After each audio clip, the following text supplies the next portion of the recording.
Hello, I'm Joseph Malazzi, creator of Dark Matter, and you are listening to Kneel Before Pod. Kneel Before Blog presents Kneel Before Pod. Hello, and welcome to another magical edition of Kneel Before Pod. I'm your host, Craig McKenzie, and here at Kneel Before Pod, we love a Marvel movie, and have to talk about them. So I'm coming to you from my Sanctum Sanctorum to discuss Marvel's latest effort, Doctor Strange. What influences the film? What food does the film most remind us of? It all comes out in our discussion. Keep listening to hear many times the word strange was said. See if you can guess before it's revealed. With me I have Natalie. Hello. Angus. Hello. And Aaron. Howdy hi. How is everybody doing? Peachy. Bueno. Bueno. I say bueno. Muy bueno. Wow. Okay. Kinder bueno. Yeah, some advertising for listeners. Other chocolate eggs are available. Website. This podcast is not sponsored by Kinder Bueno. I was thinking that you could look for sponsors for the website. Yes. In fact, this is a call out for sponsors to the website. Especially Kinder Bueno. Free chocolate. Yeah. Yeah. Not just for free stuff, but, for sponsorship. That too. Yeah. Right, I think we should get on topic and start with what everyone's initial thoughts were. Aaron, do you want to kick us off? I liked it. Spoiler free. There you go, that was spoiler free. I liked it. Cool. Do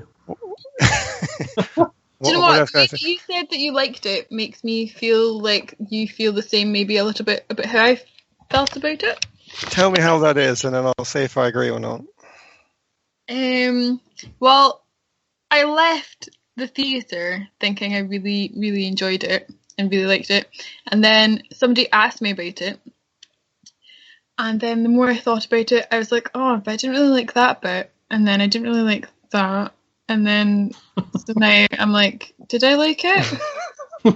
Doesn't sound like it. But I think I did, because I left really like having enjoyed it. Yeah, right. So I'm going to agree with that. I did really enjoy it when I was in there. I think there were parts of it that if I then had to analyse after the fact, as probably we're going to do here, I might say, yeah, that bit was weaker than maybe I thought after first viewing. But still, overall, I did like it. I think it is one of the better of the collection. It's not without its problems, but I did like it. So, Angus, you're last with your profound initial thoughts. I am going to be really controversial here and agree with everyone else. Nice. Get your own ideas. Well, sorry. Don't follow the pack, man. That's so hipster. I know. No, I felt the same way. I did really enjoy it. I went in kind of anticipating a sort of run-of-the-mill, Marvel getting quite used to the formula, but left surprised tropes. And throwing the word tropes in there. Tropes, yeah. But I was pleasantly surprised by the end of it. But then, yes, as everyone else has said, a bit of more reflection on it has made me question a few things about it, and kind of realize that yes, there are elements of the formula in there. Yes, I went in with no expectation or no idea of anything at all. Tell you what, it's the easiest film I've ever tried to avoid. There was almost no buzz about it, no marketing. The trailers wasn't being obnoxiously played everywhere. There wasn't 15 trailers. It was allowed to kind of come and go. But this is one of the side characters, like Guardians was. It's not necessarily supposed to have been the main set. It was let's test this and see if it works. Was it one of them? Yeah, though the marketing for Guardians was pretty obnoxious as well. It was kind of everywhere at one point. I say it was just advertising. That's what advertising does. Yeah, but this was advertised less than other films. Yeah, I didn't hear anything about it. Yeah, usually I have to work to avoid something, but this I didn't. I saw a couple of trailers, and I thought it was just going to be a kind of effects fest, and that was all I was going into expecting, thinking,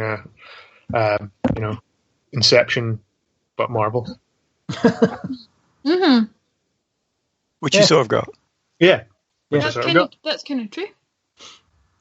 So shall we cast our spoiler spell then? Anybody Ooh, who's... what does that sound like?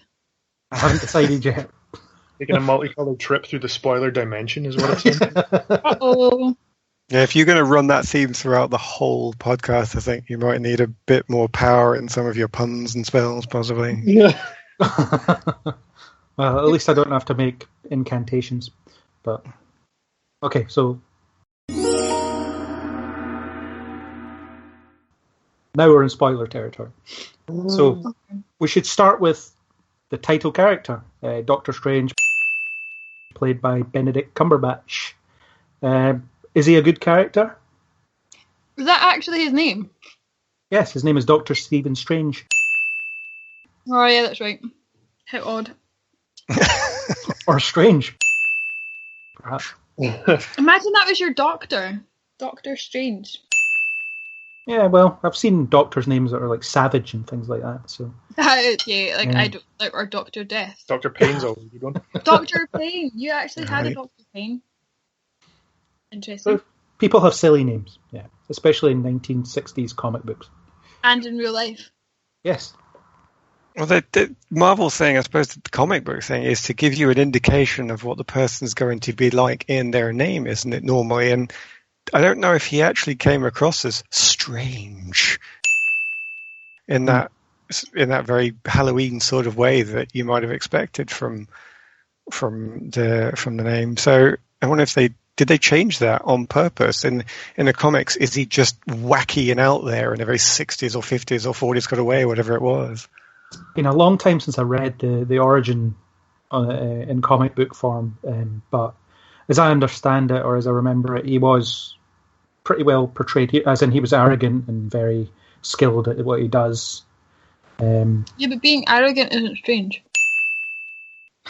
No, That's quite down to earth as a human failing, yeah. Yeah, but that was the idea. He's supposed to learn humility, like Tony Stark did, or like Thor had to. And I so- was wondering when the first Tony Stark reference was going to be made, given what the internet is saying here, actually, and you didn't bring it in the context I thought you were going to there.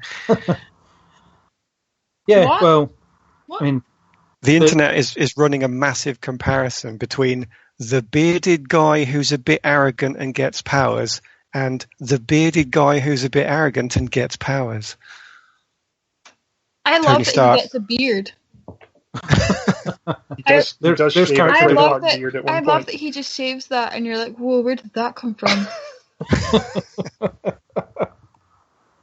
Of all the pictures of what your facial hair could look like, and it looks like he's got quite a lot to work with. But I don't know. I was a bit surprised at what he went for, It's not as weird as and he did it himself. Tony Stark's beard. Tony Stark has a stranger beard than Doctor Strange.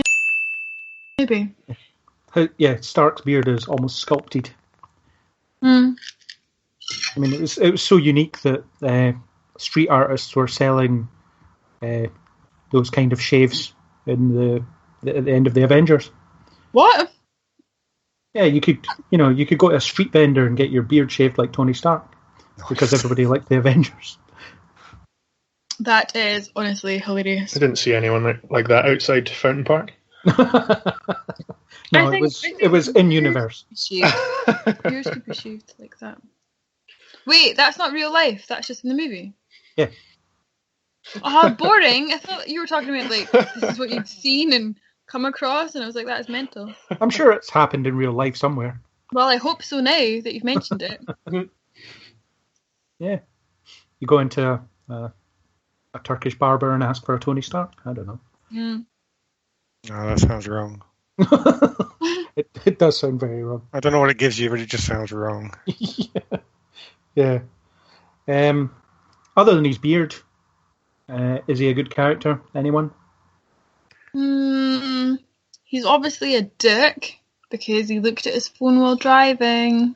Don't do it at home, kids. I kind of Marvel's think PSA on texting while driving. honestly, if this was a film in Bollywood, they would totally have had like a warning at the bottom of the screen the entire time to say, "Do not do this." Good grief. Yeah, and I thought Britain was supposed to be the PC capital of the universe. Well, at the end of the film, they encourage you to drive safely. Yeah, I remember Just seeing Yeah. that. at the end of the It does do that. credits. Which is a reference to the warnings coming after the disaster as well.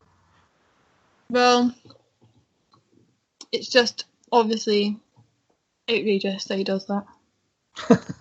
But they capture the character as they needed to do, don't they? They said they need this guy who's super intelligent, who is a total arse in terms of ego, arrogance, but is actually very capable. They've sort of said that we need effectively to play a nice version of House on TV, and he does it, and he does it very well.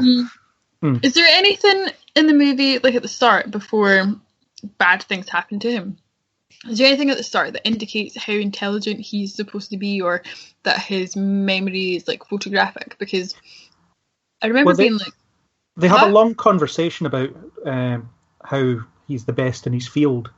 And, but he's brought in to do like these really tricky operations, and there's the sense that he kind of loves the glory as well. Well, he opens with that operation bit where some guy says, "This man is dead," and then he says, "He's not dead. I've discovered this tiny, tiny bit of evidence that says you're an idiot and I'm amazing." So they try to say he's the best in his field, and he's the best in everybody else's field around him.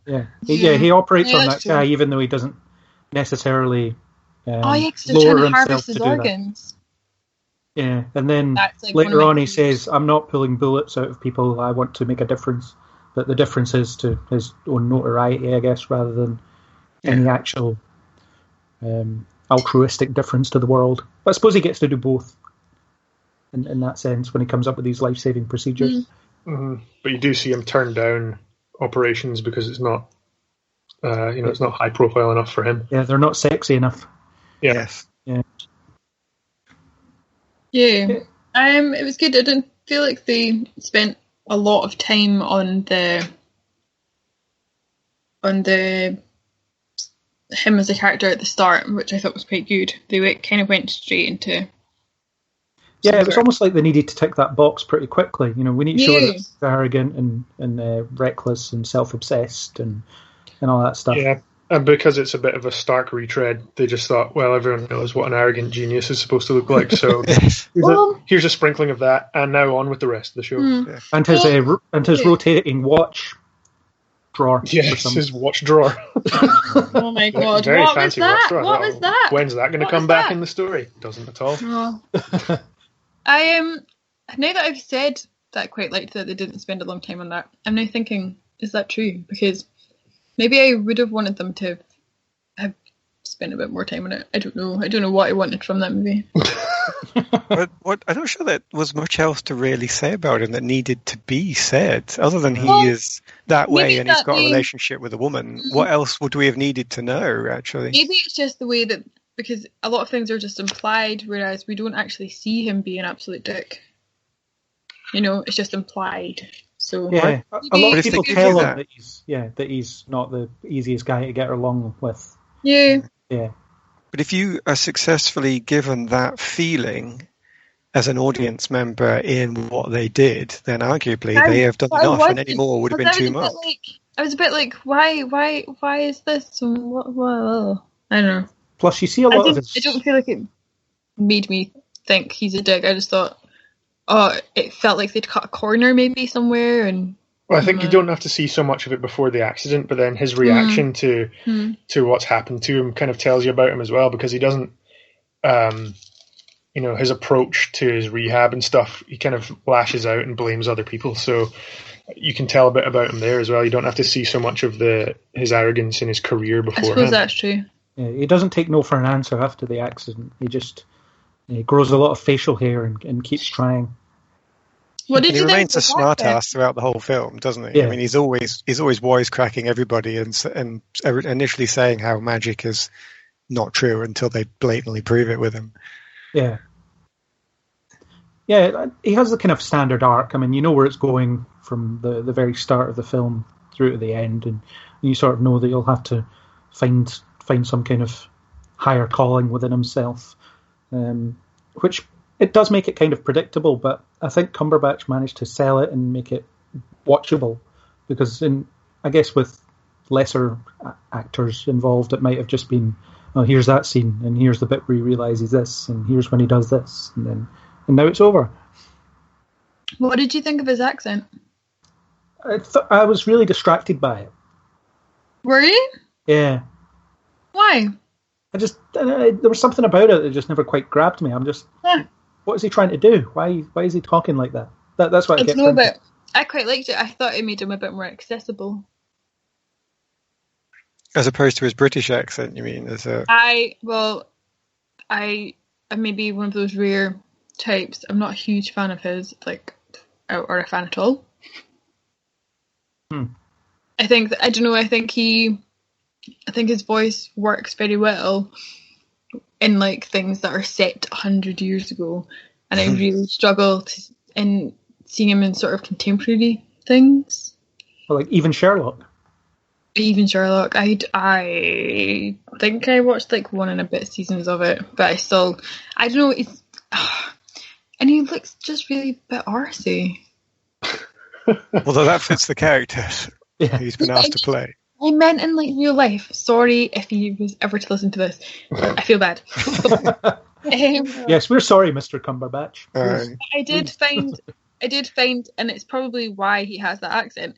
I think that it appeals to a larger audience, that accent, and I do think it's more accessible, because I think with a proper British accent, people have so many preconceived ideas of what that accent means that I don't think that the character would have been able to have been taken the way it's supposed to with it. Yeah, he would have been quite ridiculous as a British magician swanning around New York. It would have been odd. The association with things like Downton Abbey and so on would have been too strong. It wouldn't have worked. Although you're forgetting the Cumberbatch factor. He has a really massive fan base who all know what he sounds like and have watched Sherlock a million times. Unless he... Yeah, and maybe if he talked in a more neutral accent without trying to actually do one, it might have been a little less distracting. But it was just throughout, I just kept wondering what he was trying to do. I think that's very personal, though, because I had no trouble with his accent at all. I honestly didn't even notice. If somebody had have said to me afterwards, "Oh, what did you think he was doing an American accent there?" I would have actually done a double take, because I didn't even notice that he was pulling off an accent. I mean, I know you said that after the film, Craig, you thought it was a bit. Did you say something like it was a bit all over the place? But honestly, I felt it was one accent all the way through. I honestly didn't notice that he was doing it. Well, it stuck out of me the second time. When it started, I didn't know that he was going to be having an American accent. So when it started and then he started talking, I was like, what the fuck is that? And I was like, what is he doing? But then it doesn't matter, because it's not the focus of the movie. But I just wondered what you guys thought regarding him having had one that wasn't his normal one. I thought it was a little bit strange to begin with. But it didn't bother me much once I'd kind of settled into it and gotten used to it. That's the name of the movie. Boom. There's going to be a lot of that, isn't there? Oh, yeah. But yeah, I liked the character, and I sort of liked the journey he went on, and the way he sort of applies himself to the whole magic thing. I mean, he doubts it at first, but he comes around to it pretty quickly. Yeah, I really Which he has to, because you've only got 2 hours. And yeah. I mean, there's a lot of kind of training scenes, as you might expect. Yeah, I really liked his interactions with Wong. Yeah. And they were cute. I mean, it wasn't quite the traditional hero's journey as such, because there's still the implication at the end that he doesn't quite know what he stands for, other than just being kind of put in a situation. Yeah, it's not a spiritual journey that he goes on. He goes on purely an academic journey to learn what he needs to learn. Did it end again? He's in charge of New York? Basically, yeah. Okay. He's in charge of the other ones? No one? No, there's other people that are there. The Hong Kong one is still manned by someone else. Okay. Presumably the person that it was manned by before it was not blown up. How you just reminded me.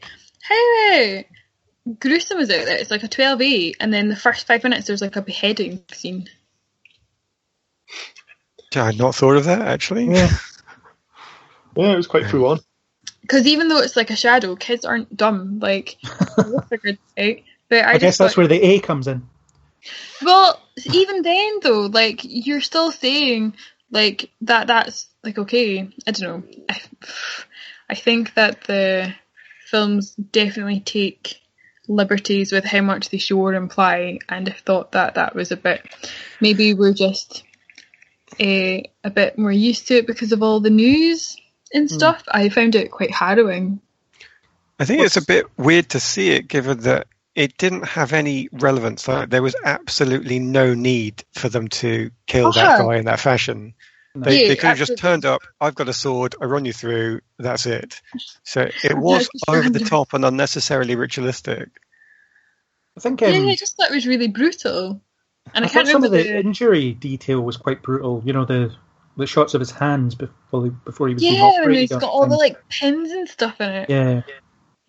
I mean, operation stuff makes my skin crawl anyway, but ugh. Not quite the same as having somebody get their head chopped off, but you know. Plus, the whole hands thing has a purpose because they need to emphasise the fact that he can't use his hands anymore. But there was no need for that guy to be beheaded. Yeah. Well, anyway, that was like the opening, so I remember being a bit like shocked about that. That's not because if you see that in a different movie, but that's part of the movie, it's still shocking, but it's in a different context. And I just thought, what is this doing in a Marvel movie? Well, it's officially your opening gambit, isn't it? You've got to get your audience attentions. How are we going to do it? And I'm possibly slightly surprised they didn't use the space folding. I don't know how to refer to it actually from the Mirror Universe to get your attention with that. They used shadow trick instead. Mm-hmm. Yeah. Although that whole fight did take place in the mirror dimension. Another dimension. Sorry. Where are we right now? Are we talking about the story? Well, I mean, I suppose the character development and the story kind of go hand in hand, don't they? Because it's, Doctor Strange is our window into this magical world that's existed for forever. But obviously we learn about it as he does, which is kind of a lot of it's a lot of exposition from various people explaining how things work. At least they do it where they're giving you information as you go, because the one thing I don't think anybody likes to see anymore is a montage where they just play some music and you watch him train. I think, thank God, most people have given up on that in writing now. I love montages. No, you don't. Because every time I see one, I always think, even Rocky had a montage. Every time. And it's great. I love thinking about that song. Well, it would have been 3 minutes played to music of him just waving his hands while lights appear. Yeah. I would have loved that. All these sort of hand exercises or something that he's doing with little rubber bands on his fingers, stretching, little tiny weights for the fingers. I don't know. I really liked some of the lessons though, like when the Ancient One leaves him in at the top of Mount Everest to encourage him to find his way back. Well, it's a bit so I don't know what's the word. It's very kind of trial under, I suppose, extreme cold. I was just listening to Kevin Smith describe how he saw it in 4D, and in the cinema there was snow at that point. What? He was at a cinema in LA somewhere that has 4D, so it has the kind of elemental sort of stuff as well. And at that point, when Doctor Strange gets stranded up on the mountain, it began snowing in the cinema. Aww, that sounds really cute. So they've even thought of that kind of additional. I think they thought a lot about all of that because apparently, what was it, an hour and a half or an hour of the footage or something was shot specifically for IMAX. So I'm quite sad that I didn't actually see it in IMAX because when you're watching it and he's going through all the whirls and all that crazy stuff, it looks beautiful. Yeah, I quite like it. It was very impressive. Tripped out stuff. The 2001 sort of color madness. I haven't seen 2001. Oh. Thanks. You only need to watch 2001 if you have a need to become a director. I think if you're interested in story and plot, then don't bother. Can I just watch it anyway? Yeah. You can watch it, but you have to sit Free down and be country, there for yeah. long run. Like 10 minutes of just spaceship maneuvers in silence? I mean, that's, yeah. Ooh. Music's good though, I'll give it a go. but that's not the film we're here to talk How about. long is it? Ages. Okay. Yeah, it's long. Well, maybe one day. Okay. But yeah, I really like the way that I keep wanting to call him Cumberbatch. The way that he sort of learns as he goes, and how he has this thirst for knowledge that once he gets the basics down, he kind of moves ahead of who's teaching him because he needs to know more and wants to learn everything that he can as quickly as possible. Which happily proves that he's a good student. He is capable of applying the skills that he's got. He's not a good student at all. No, I think he was a good student. He's not a good student. It showed that he was so hungry to learn and hungry for that knowledge. He disobeyed all of the rules. Yeah, exactly. He was just willing That's to not a good student. Okay, let's take the morality out of this. He's not a good student. He's very good at studying. How about that? He's very good at studying, and by studying, I mean looking at pages, because he's got a photographic memory that he doesn't actually need to study. He just has to look at something. Yeah, although it's certainly mentioned that magic is there's a bit more to it than that. Yeah, but for him, that's how he gets information. Yeah. Yeah, the sort of spells or programs, interestingly as they're called, they take a bit more work than just knowing the hand movements, I suppose. Yeah. But he's a bad student. Thank you, that one person. Well, they make, as Craig said at the start, they make sure that it is for him a journey for his own means. He has no interest in the spiritual side of it at all. Even when he knows that he wants the power and they say to him, you'll have to go on this journey, there's still some part of him that says, yeah, I'll just pay attention to the bits that I want to. Yeah. And then it doesn't actually turn out bad for him when he does that. It isn't like you need to have the right heart to be able to wield this power. You know, he actually can just learn how to do it. Brilliant. Don't want He was going to get tempted by the dark side. Well, that's the bit that comes at the end, but you're not necessarily tempted all the way through in terms of it being a total morality piece. Yeah, it's quite late on before he decides, oh, maybe I will actually use this the way they want me to rather than for my own means. Yeah, and he approaches it from a very kind of scientific point of view, which makes sense with him being a surgeon. You know, it's all about going through the motions and getting the skills down rather than getting in touch with the spiritual side of it. And by the end of the film, he's not a master sorcerer, as I said, you know, and in the comics he's known as the Sorcerer Supreme eventually, which isn't a pudding. It's definitely not an ice cream dish. What? What does that mean? You go into somewhere and order a Sorcerer Supreme. I have never done that. I'm going to do that. Supreme tends to be at the end of ice cream dishes that I've noticed. Craig, what are you talking about? Yeah, I liked your spell stuff better. Go back to your spell stuff. I'm just saying that he's not the Sorcerer Supreme at the end. Try a different material. material. And are you hungry? Because and do you know what's really funny? Different material. Is that I was literally thinking if we had anything for dessert, and then you start talking about ice cream, and I'm really sad because there's no ice cream in my freezer. Oh, I'm sure Doctor Strange has plenty of ice cream. That's supremely disappointing. But anyway, I think there'll be an arc. All I can think of is like a chicken supreme. Chicken supreme. How do you call it? Chicken supreme. Yeah. That's the only food. It's the sorcerer fricassee. The only food I can think of. Chocolate supreme. Yeah, there's all sorts of things. Yeah, but I was thinking with that. So just before you go on, I was thinking, does that make him different to other origin stories? Because are all the other origin stories taking the characters to where they ultimately end up in the comics in terms of power level, right in their first film? Whereas this one, they take him part of the way and say, that's actually enough. We don't need to make him as strong as he was in the comics. We'll do that later. Yes. Yeah, it depends. I mean, there's usually at the end of the first film, there's the idea that that they've got enough to kind of go on for now, and then they get kind of tested in different ways in sequels. And I think that maybe in a Doctor Strange sequel, he'll be tested to embrace the more spiritual side of what he knows. When is he due to show up next? Probably Infinity War, I would think. And do you Maybe think he'll Thor. still be? Maybe Thor 3. I don't Will know. he still be struggling at that point with the decision about what to do? Who can say? It probably exists in another 'Cause dimension or timeline. At some so point, he'll have to sort of assume his supremeness. his ultimate But being. when will Yeah. that happen?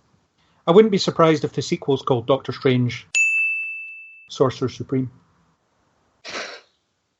Chicken Supreme. Chicken Supreme. And there'll be tie-ins with restaurants and everything. It'll be great. Brilliant. Can't wait. Yeah. Whenever that sequel will be, who knows? But yeah, I do like that he's not quite there yet. He's got enough to go on. Well, also because it was already like, it's not like a super long movie, but it was already long enough to just stop and go, right, let's just not jam anything else into this. Yeah. We'll wait. Yeah. And I think from a story point of view, it has a lot of the kind of origin story trappings where you've got this kind of long period of time where he's just doing stuff that isn't, that it isn't isn't certainly what I want from the character, because I think the least interesting story about a superhero is his origin story, or her origin story. Why? Because I'd rather see what comes after, because I find that I more love interesting. the origin stories. That's why they keep making them. I think it's great to see how people have like become the character. I think Right. it's I really like it. I really like seeing how people or characters change and like first reactions. Like I always think of like the first Spider-Man where Oh, no. he gets all Well, this is a can of worms. he No. anyway, I always think of that. Or like Superman finding out why he's Oh, no. so super. Something like that. I really like them. I mean, Doctor Strange is slightly different because he's never really been done before, apart from in a weird 70s film that no one should ever watch. Ooh, what's that? Yeah, it's terrible, truly terrible. I really want to watch it now. Yeah, well, feel free to look it up, Why is it terrible? Why did you not like it? because you'd have to see it. It's very bad. Oh, okay, it sounds great. Yeah, with him it's fine in the sense because you've got you've never really seen it before, even though you have seen it before because it's all the same beats as every other origin story. But with other people, how many times do you need to see Uncle Ben killed or the Wayne's I'm not talking shot? about them keeping making the same origin story for the same person. I'm talking about just origin stories for the different characters. I quite like that. I'm not saying I want to see Uncle Ben die again because I don't honestly think I could handle it. At least this one does add an extra dimension to a shared universe that we all think we know so far. So I suppose that's kind of interesting, but it doesn't really... I don't think it references Avengers or many of the other stories beforehand, does it? Does it need to? Well, no, but it's very sometimes- standalone. Yeah, sometimes they kind of touch on what's gone before and mention things that have, events that have happened as if it's just sort of passing. Well, you were talking about how when he's driving the car before the accident and that person phones him and says, oh, we've got this for you, we've got this for you. And Gus was trying to guess what all the characters were. Yeah, I don't think there's anything in there. There is. There's Rhodey. They mention... See, I thought it was Rhodey, but then when I looked online and somebody was describing the time frame involved, I think but it you can't be can't look at Rhodey it. because it was supposed to have occurred a lot further in the past. So the suggestion I liked was it was the guy from, is it Iron Man 1 or is it 2? The Hammer Industries guy who's in the that's suit. Iron Man 2. Iron Man 2, and the top half of the suit snaps round. And the guy is clearly facing backwards to where his legs are. I think that's the reference it must be, just because that time frame. Right. Although there's a lot to contest that as well, because apparently before that scene you see one of his awards and it says 2016 on it. Does it?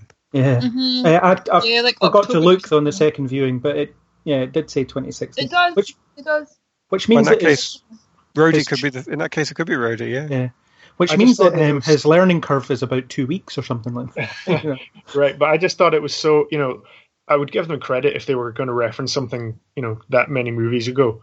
But it just seems, as if the way that a lot of these things work in these movies, at least, if it happened in the last 2 or 3, then it's probably fair game to have a little nod or a wink in the next. Yeah, but if in the you next one. guys are going to say, "Oh, that happened too far in the past," I'm going to be like, "No," because what's going to happen is the next movie is going to show us that the past is also the present and the future. So Well, it doesn't matter. the 3 references I picked out from not including the post-credit stuff, Avengers Towers and the New York skyline, which, fair enough, it's just, you just put it in. They talk about the Avengers defending the physical world, and the Eye of Agamotto is an Infinity Stone.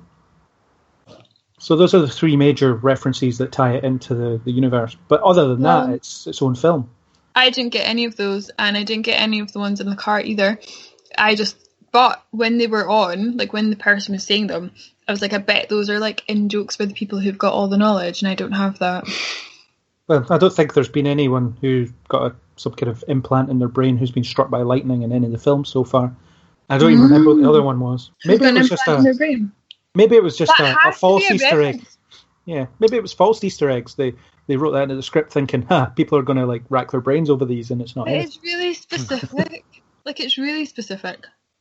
Well, that's why they want to send people on weird Wikipedia rabbit holes. I bet it is a person. It'd be a person from like a one-off comic or something, or it could be someone that's not been introduced yet. That's possible. Yeah. Past is present. But yeah, I like that it was completely standalone. You could watch it almost in total isolation, and it would still make complete sense. Why do you say almost in total isolation? Well, I mean, it's still clear that it's a Marvel film. The very kind of pretentious opening logo tells you that. Yeah, but I don't even think it's almost. I think you could just watch it on its own. Yeah, it reminded me of some of the Phase 1 origin story films where they were kind of standalone things that didn't rely on building a world that's contained within all these different films. And I do quite like that. I mean, I also quite like the crossover stuff, but that'll come later. So did you think that the story worked then, as a whole? Yeah, on the whole, I think it was. It worked. It didn't need in-depth knowledge of other films to make it work. That's true. Which is quite refreshing, especially this late in the game. But I almost feel like they redesigned the logo to remind people that it was a Marvel film, because otherwise you might have been forgiven for thinking it wasn't. Yeah, they've changed it. Well, it is. I think there's something about it that feels different enough, even though obviously there are a lot of the usual hallmarks. I feel as if it takes place in a slightly different world than the rest of them, because you already feel as if you've got a certain idea what superpowers in this universe are, and then there's this entire different kind of foldy, buildingy portals to other dimensions sort of abilities. The likes of which have only been seen in Inception. I think that's the sort of thing that gives me pause, actually, to wonder how on earth they're going to bring all these characters together, because sometimes the power level is so high, you've got to be thinking, when it comes to Thanos turning up at some point and threatening to destroy the galaxy or universe, don't they just say to Stephen Strange, go and put him in the mirror universe, will you? And then it's done. It's over. So how do these things all come together? Well, he'll have the big purple guy that's threatening them all. The darkness. He was in Guardians as one of the villains that were in the background. Yeah. He turns to the camera and smiles at the end of the Avengers post-credit scene. The darkness? No, Thanos. Oh. Okay. I'm going to have to Google him. Although the thing about it is, since he's on a quest to find all the Infinity Stones, one of them will be the Eye of Agamotto, which presumably will counter any magic that Strange can throw at him. Is that what he's wearing around his neck? Yes. Yeah, okay. I was trying to whisper that to Gus, thinking that you wouldn't hear me ask that question. So he'll have to defeat Stephen Strange somehow in order to steal that stone to then use it against him, I suppose. Yeah. And then I'll have to carry on with the rest of them. But I think that'll be, I don't know, there's part of me that thinks even that would be a bit weird. We go through all these years of films watching the good guys get all these Infinity Stones, and then there'll just be an opening 20-minute credits of a later film where they all just mysteriously go missing by these agents. And you'll think, well, if it was that easy, why were we having all this trouble getting them in the first place? Yeah, it depends how they do it. I'm not going to say it's definitely bad. It's just that it's one of those things that make me think, how on earth are they going to do this? There's this massive build-up to this climax that will be 3 phases of films that have lasted over a decade. And if the ending is just it was all right. I mean, that's just that's just a nothing. It's got to be the biggest, most amazing film we have ever seen. But I have no idea how they're going to do it. I'm sure the Russos are having trouble with that as we speak, because they're responsible for coming up with this stuff. Well, their screenwriters are anyway. Wait, are they supposed to be... Wait, this is going to be really dumb. Okay, so I'm sorry in advance. Are these movies supposed to be working towards something? Yeah, they're building towards Thanos getting a hold of all the Infinity Stones and wielding them in some way. What? What have I been watching? What have I been watching? I've just been... What? I'm so... Remember those shared universes we talked about? Yeah. No, but I don't know, I keep just watching them because they keep coming out, and I keep on thinking, oh, that was fun. Well, the Infinity Stones are... the Eye of Agamotto is the latest one we've seen. There was that one in Guardians. There was the one that was apparently in Loki's scepter the entire time. There is the ether from Thor. So, I mean, is that 4? Is it 4 or 5, I've said? I don't know, 4? I don't know, you've got Loki's scepter, you've got the ether, you've got the Guardians. Have you got the Guardians stone? Yeah, the Guardians one. The Eye of Agamotto. That's so yeah, there's one unaccountable for, I think. So there's all these movies, and they're all collecting Infinity Stones. Has anyone got 2? No, or do they all just have to have 1 each? They're all in different places because it's too dangerous to have them together. Right, okay. Except most of them are on Earth for some reason. Are we actually just watching like a huge version of The Fifth Element? That's what I'm talking about if they don't do it right and it comes to the end and we all just go, oh yeah. It's going to have to be. So does everyone know that all of these movies, they found all the Infinity Stones? And that's the point of the movie? Well, they've been running threads throughout ever since the first Avengers, really. Was that if you don't know the background of the comics, or if you haven't gone on to Wikipedia after the films and looked at this, you won't know all of these stones are linked. I don't think that's common knowledge from the film itself. I didn't even know that they were after stones. I just thought they were doing battles with each other. Well, no, that's the thing. Nobody is after the stones yet. We just know if you've been and searched on the internet or researched Thanos or something because you've actively gone and looked, then you will find this hidden in the background. But if you're not looking, it's not explicit in any of the films. And arguably, you're better off not knowing. Well, Avengers 2 gives you a big clue about the Infinity Stones as things, and so does Guardians. There's a bit of a exposition moment on the Infinity Stones existing. According to the internet, so we've had the Space Stone, which is the cube from Avengers, Ether, the Reality Stone, which is the Ether from Thor 2, the Power Stone, which is the orb from Guardians. Loki's scepter / Vision's stone in his head is the Mind Stone. Doctor Strange gives you the Time Stone, so we're missing the Soul Stone. What about that stone from... Do you think we'll find out that the Transformers is actually part of the Marvel Universe? Because they've got a stone the best too, shared right? universe ever. Well, Transformers were printed by Marvel Comics at one point, and I have read a comic where Spider-Man fights Transformers. Oh my god! And you didn't mention this in the shared universes? It's kind of hell? supposed to be non-canon, but what's canon anyway? But no, let's not get into that it's again. happened now, so you can't take it back. No takes back. Yeah, he webs up Megatron, and Megatron has trouble breaking his webbing. I knew Spider-Man would be featured in this. Yeah, Right. I was actually kind of expecting to see him swing across the New York skyline or something like that, but they didn't go that way. So, Oh, God. Been very overt. yeah. But yeah, Well, the story, maybe- to bring us maybe back on Transformers will be topic. in. The story, it largely works, do we think? Does everybody agree? Or are there, what are the problems with it? Let me think about that for a second. For me, it's the kind of origin story trappings and just how kind of predictable it all is throughout, even though Cumberbatch manages to sell it. And I think every origin story film has that problem where they go from being really unskilled to very skilled without any kind of Montage. anything in between to indicate that they went from one to the other. So it's just between scenes, it's just suddenly amazing. He got a beard. That's how you know things happened. He suddenly had a beard, and we were Magic like, "Whoa!" beard, magic cape. And changing outfits at the temple, because you see him go from like the base color, and then you see him get like a different color one. So you're like, some time has passed. He's smarter now because he's going to like the next level. Oh look, he's had a shower and changed his clothes. That means it's at least. Oh yeah, is his butt in it? Or is that something else? That could be something else. Yeah, Was his butt in it?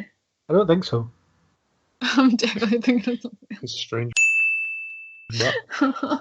Maybe you're thinking of the extended Batman v Superman, where you get some ass fleck in there. Ugh. What? I haven't seen that. No, I don't think. I think I'm confused because I saw a film a couple of days ago and that's got a butt in it. That's what it is. What good film doesn't? Yeah. I thought any problems? I thought the baddie was quite boring. Yeah. Oh my god, you're just a As blob. usual. Yeah, which is the same, I suppose, as every kind of origin until they're teaming up against some big bad. There's always got to be some kind of fall guy that just is there for the first film. Wait a minute. Are you talking about the bad guy that he goes and like messes with, in that he just keeps on turning up? Or are you talking about the bad guy? I'm talking as about in that Lashif. other guy. I like him. Mads Lashif. Mikkelsen. Or Lashif. Mikkelsen, however you pronounce his name. How'd you say his name? Lashif. What's his name? Lashif. No, that's not. I quite like him. He's quite attractive. I think he was just kind of there to I guess offer an alternative viewpoint on stuff He just is super kung fu. and fight him as well. He doesn't offer an alternative viewpoint, though, isn't it? That's the problem. He just turns up and says, "This thing is wrong," and that's his entire character. Yeah. And he's a religious zealot, even though he doesn't worship. He still falls into that category of religious zealot for, again, reasons other than he just is. Yeah, So he's a punching bag who's got some powers, and that's it. And I thought that scene where he was trying to tempt Strange into following his way of thinking was a bit. I could see what they were going for, but it was a bit hammy. But I quite liked that Strange was like, "I just killed a guy, and I don't like that." And it's like, "But you do this all the time. That's not right." It's kind of the whole. I'm a surgeon. I save lives. I don't take them, and I did like that. And I think they could have done more with that bad guy, but then I think the fact that I can't remember what his name was is kind of an indication of that he was a non-entity. Isn't he no name? No name. A guy with black eye makeup. Wearing like eyeliner, eh? Lashif. Guy I'm drawing a blank on his name as well. Caecilius. That's The problem with him was when he tries to tempt somebody in, there's no temptation. I don't think there was any point in the film where I honestly thought Stephen Strange would go, "I think you're right," or consider another viewpoint. Everything is fixed all the way through. We know he's bad. That's why he only hangs out with two people. Who have got blacked faces with these veins of destruction building across them, quite so we like know that. they're evil. I quite like that, where it's like, how can this be right? Look at your face. That was his entire justification, and that was it. Yeah, And within the film, that works, because that's all they are. They are just painted faces of evil. Yeah. Yeah. Standard henchman. Guys, now you've just reminded me of what the films that it made me think of were. And I know I did this with like Aliens, I think. But do you not think it was like Inception meets Kung Fu Panda? No, Kung Fu Panda was much more spiritual. I love Kung Fu Panda, but I'm just saying you've got That the should be on the bad- DVD cover. It's Inception meets Kung Fu But Panda. it is. Because Kung Fu Panda, it's like, you know, the bad guy who like defects from the temple where they're supposed to gain knowledge and decides to like, he distrusts the master and he goes away and he wants to know what the secret ingredient is. The truth is, there is no secret ingredient. But if you look at Spoiler Kung for Fu... Kung Fu Panda. Yeah, sorry. I haven't seen it. When you look at Kung Fu Panda and you look at the bad guy, you look at the master Shifu, you look at the trainer, you look at the fact that Kung Fu Panda comes in and learns really, really quickly, and then the defective one comes in and tries to like get the other guy away, and then doesn't win. That is it. Doctor Strange. I hate to say it, but she's It's Kung Fu Panda. There we go. I don't feel like I want to undermine your praise of Kung Fu Panda, but do you think it's maybe that it was Hong Kong film, Kung Fu films from a long time ago, and they're all just using the same plot? No. I hate to say it, but he's got a point. What I found Honestly, interesting was watch that Kung Fu Panda and then watch Doctor Strange. Telling you. I've seen a lot of films featuring magic where people are fighting using magic, and it's guy uses spell, but then guy seems defeated, and then uses a counter spell that he just remembered he had, and there wasn't really that much of it in this, which I quite liked, because I was expecting that, that I can one up your spell until someone wins kind of thing. I was sort of expecting a Harry Potter Voldemort bit at the end where they both point a light at each other, and it's whoever's got the biggest light wins. So. Yeah. I love moments like that. There's also like I don't know if anybody's No, seen you don't. it, You can't. I don't. but I've also it also reminded me a bit of the Sorcerer's Apprentice, if anybody's seen that. Nope. The stage film. But I love him. Oh. Yeah, there was you quite a seen bit of that was a magic thing, but it was a good film actually. But they fell into the trap of I'll use a spell. Well, I have a spell that counters that. Well, I have a spell that counters that, and it just keeps going until Funnily enough, they have a mirror world in that one too. I think most places do. Yeah, the villain kind of sucked, but the other characters I thought were really good. Wong, for what he was featured, was quite good, as in the whole "I don't laugh" and then it pays off by him laughing. Yeah, that was so cute. Although I didn't find what he was laughing at all that funny myself, so I'm not sure. I think But that was the joke. Yeah. I think he was one of the only ones that stood out from the supporting cast. Because he kept referring to these one name people, Madonna and. I don't know. I think he just he had a bit of development, and he's like one of the only ones that I could maybe go back and remember anything about when I think about it. He could have easily been a racial stereotype as well. Yeah. He was a bit one trick though, wasn't he? In terms of he didn't laugh at anything, and he did a couple of surprising things, but they just made that point rather well with him, I thought. Yeah, he had a particular purpose in that film. I don't think the joke would work again, but no. I don't really remember the joke, but I just remember I liked him. Yeah. Although there's one thing that stuck out to me is when Strange was using portals to steal the books from behind him. I feel like Wong would have noticed. Or you'd think that Wong would be aware that could happen, but perhaps it's just. I mean, he grasses him up later, but I think but at the time. I thought about this because you're watching it and you think he should be aware of that being a possibility, but it might just be that Doctor Strange is so far advanced by that point that he can do these things, and also it also blatantly shows his lack of respect for the order of things, which everyone else seems to have. So maybe it's just not. Maybe it's just not something that happens there, and he's the person breaking all of those rules and boundaries. Or just because story reasons. Or just because story. You beat me to the joke there, actually. I was going to say, I agree with Natalie that he is so powerful as a wizard now that he can even tap into the powers of metaplot, but you got there first. So I had to bow down to that. Far more eloquently. Yeah, It's too late. It's too late. You've got to go first. You have to go first. Yeah. Sorry. Craig will work some strange magic. Oh. Probably won't. I'm not advanced enough. Just leave it in. Just leave it in, Craig. I haven't got command of time and space quite yet. Yeah, Can we talk about the ancient one? Because I really like her.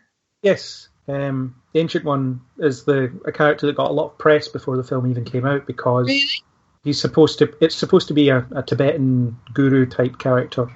Obviously, they changed it to Tilda Swinton for this film, and a lot of people were up in arms at it. What do you mean it's supposed to be a Tibetan guru, and suddenly that can't be Tilda Swinton? Well, no, I mean, I'm not saying it can't be. I actually approve of the casting, but in the comics, he was this kind of Oriental stereotype sort of thing. So I guess Marvel just wanted to get away from that, and then they didn't realise that there would be backlash about that as well. Saving it all up for the Mandarin. Backlash? Like, Tilda Swinton is so versatile and has this incredible androgyny about her that I think she's great. Gus disagrees with me, but I really, really like her, and I really like her in roles like that, and she makes them work every time for me. Yeah, the accusation was about whitewashing, really, that because people get uppity about these sorts of things, and I can see why, but I kind of thought that doing gender blind casting for a character like that was an interesting idea in of itself, because the character isn't really defined by race or gender as such, at least not as it was written. Right?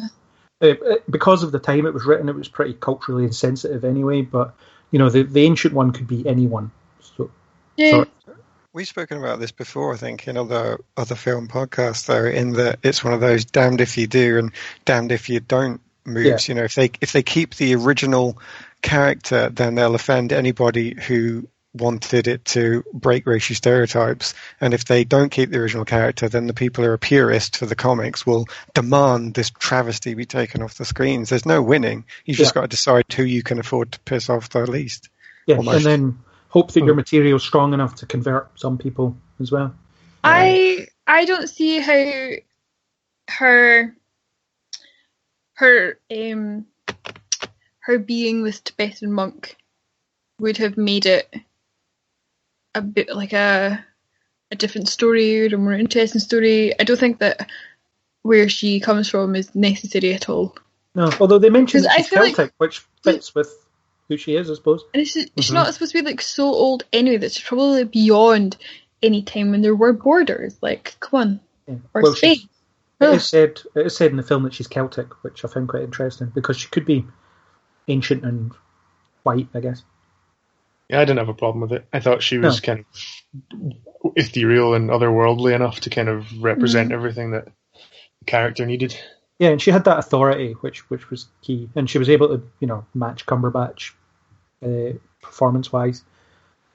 It was clear that she was in charge whenever she was in the room. Mm-hmm. Oh my god, I've just remembered another part of Kung Fu Panda, which totally fits in with this movie. Do you know, when she touches Was there an ancient one there as well? There is an ancient one. It's Master Shifu, and he dies.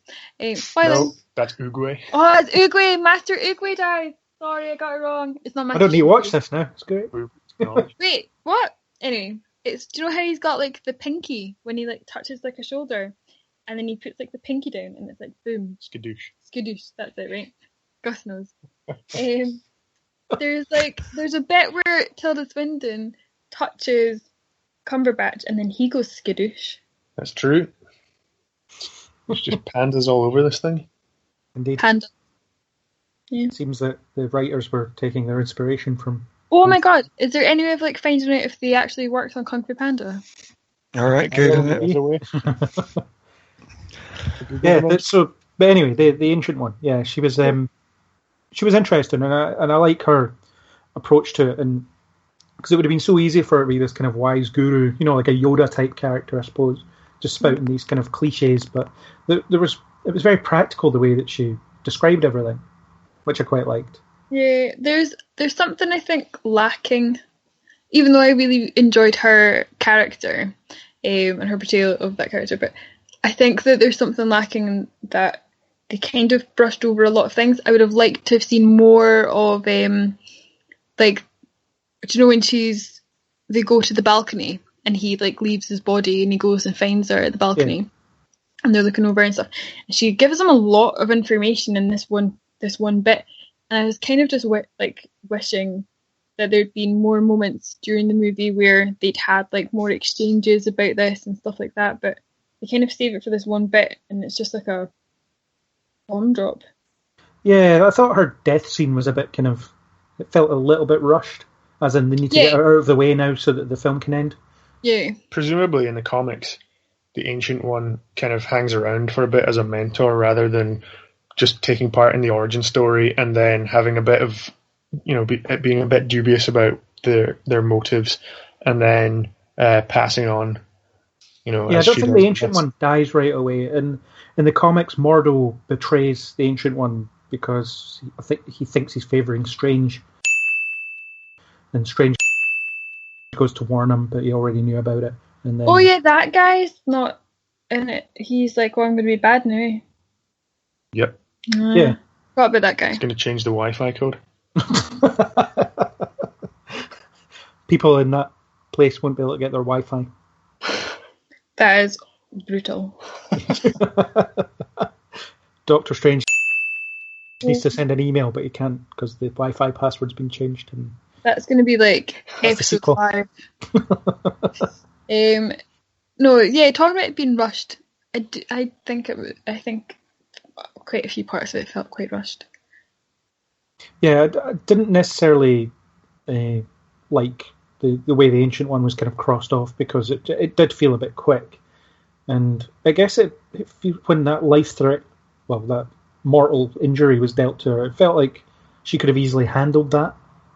It should never really have got to that stage. It's just the problem with having a kind of all-powerful, master type character, something that has to die for the purpose of the story, but then something has to kill them. Yeah. It was it was because it was just basically she was standing in front of the frozen thunderstorm and was like, well, this is where I die now because I've never seen further in the future than this. So see you later. But that that's fine. All right, the results of the Kung Fu Panda search are now in if you want them. What? Oh, for like things. I can confirm that the main writing credits show that they are totally different writers. No! However, at one point, 2 of the writers of Kung Fu Panda were tipped to be on the Strange writing list. And the internet is, in fact, abuzz with comparisons between Kung Fu Panda and Stephen Strange.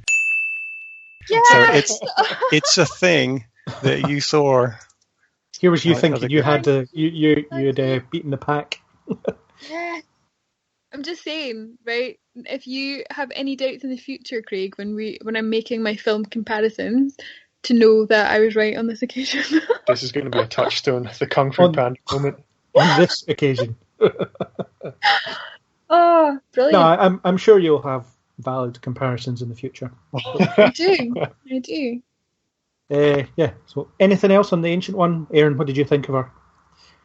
I did like her. I think we've probably covered everything about her though that we're going to. I think with that. So should we move on to Mordo? Who even is Mordo? I can't. Do you know? I know he's the bad one now, but I don't actually remember much else. Well, he's not really the bad one though for most of the film. He arguably becomes the bad guy at the end, but he represents the perfect student. Yes, I guess he's everything that Strange is expected to be. I liked that character in there, and I think I do like to see some of the ideology put in there, especially as Strange is going to ignore all of it. I think he does actually at least represent good reasons to follow this path, especially because that the Ancient One is dogged by this suggestion that she is corrupt. Yeah. It's nice to see someone that does believe.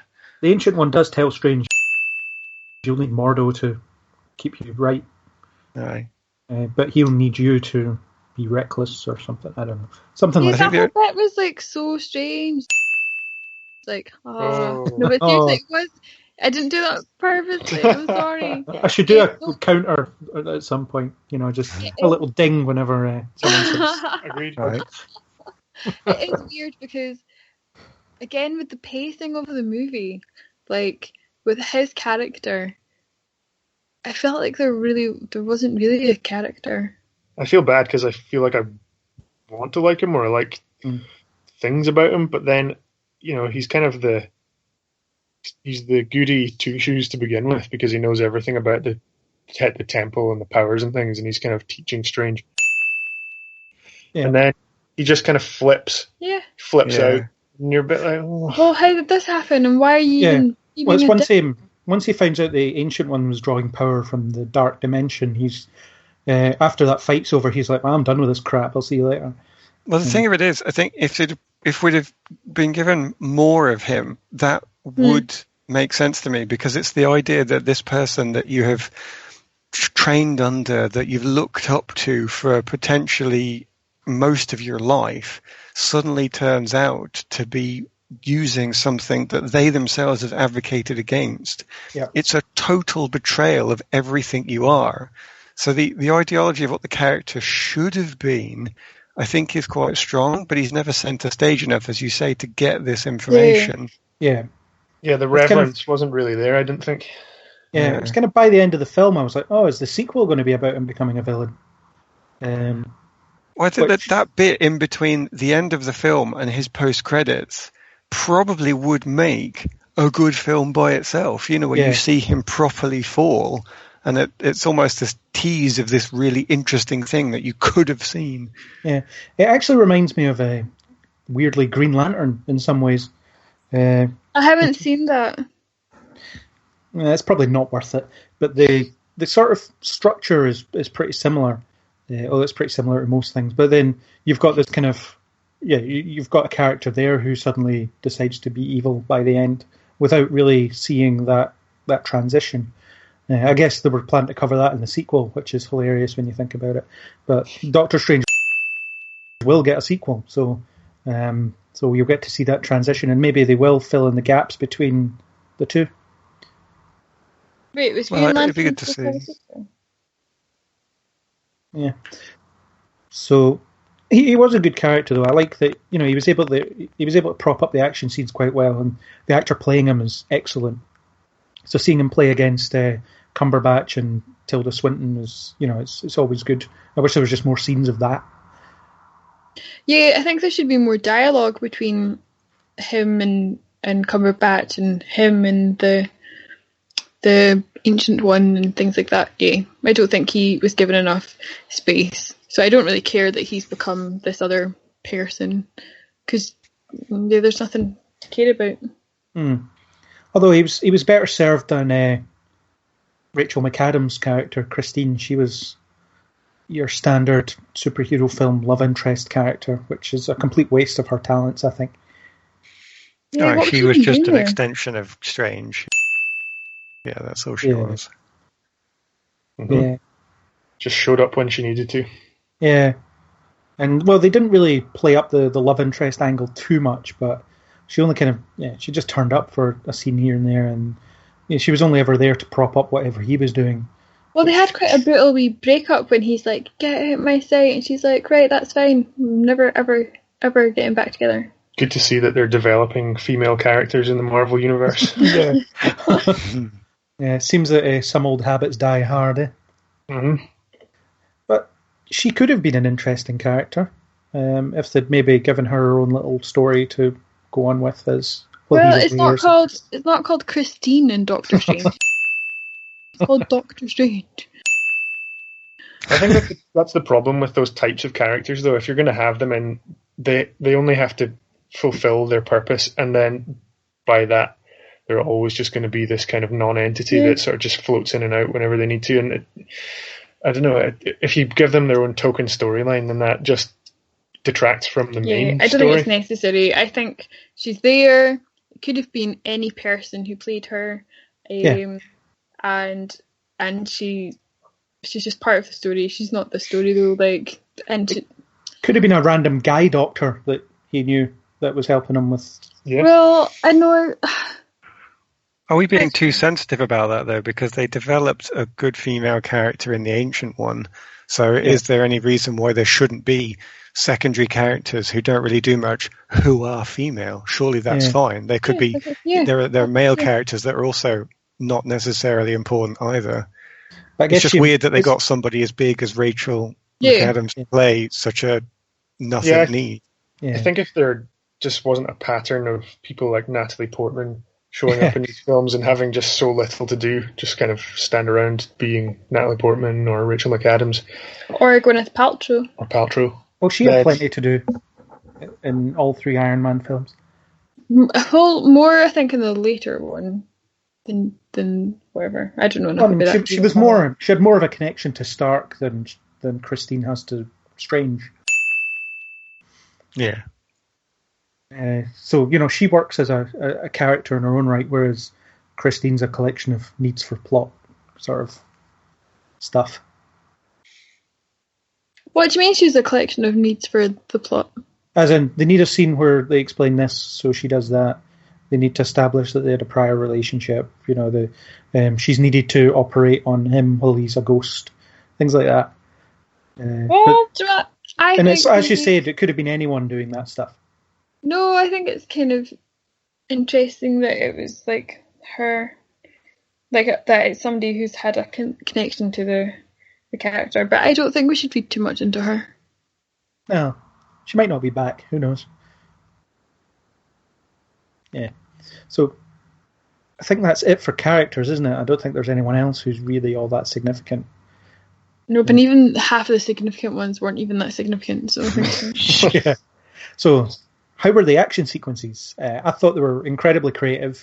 People have said it's like Inception on steroids, and I can see that because you've got all this kind of folding stuff. The mirror universe stuff was brilliant, especially when I saw it in IMAX, as was mentioned earlier. I thought it was just visually incredible. It was just, it just completely blew my mind. Which I want to see it. Which was designed to do. IMAX. It's still there, I think.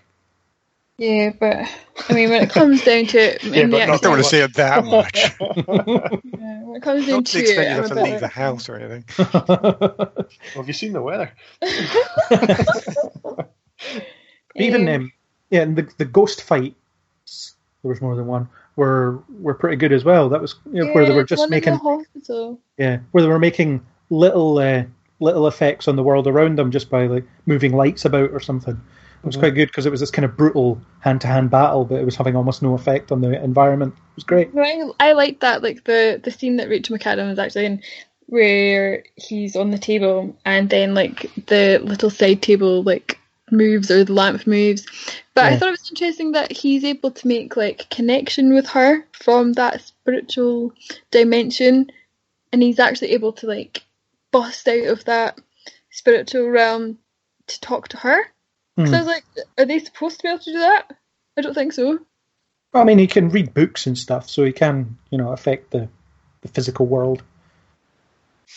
I think those ones actually were the weakest ones in my mind. I'm not saying they weren't well done, but I think there's this pattern that I've seen before where people go into another realm that's supposed to be non-physical and then blatantly have a physical battle. You get punched in the stomach and you respond as if you've been punched in the stomach, but you don't have a stomach.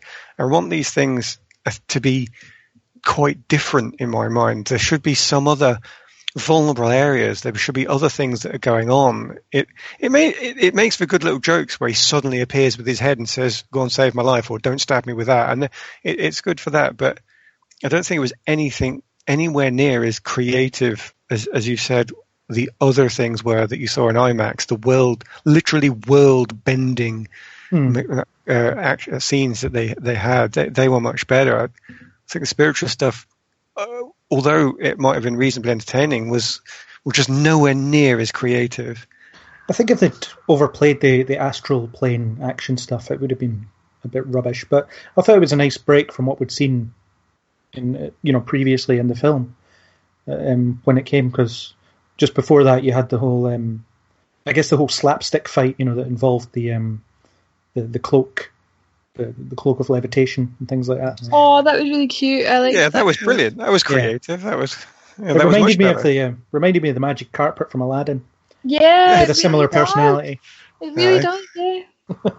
Well, actually, I think that the carpet's quite a comic character in the sense that it's almost there to make laughs. They make the point that the cloak is actually smarter than Strange in this sense. It's like, you need this thing over here. I'm going to get it for you, whether you like it or not. It's a battle of wills, and that it's almost as arrogant as he is. And you think, oh, that makes sense. Why? What? Who else is this arrogant cloak going to pick? Somebody that it can have an ego battle with. Yeah. And where and it just wraps itself around the face of the bad guy and just keeps slamming him against the floor. Which was I really that's the liked magic that carpet bit. Yeah.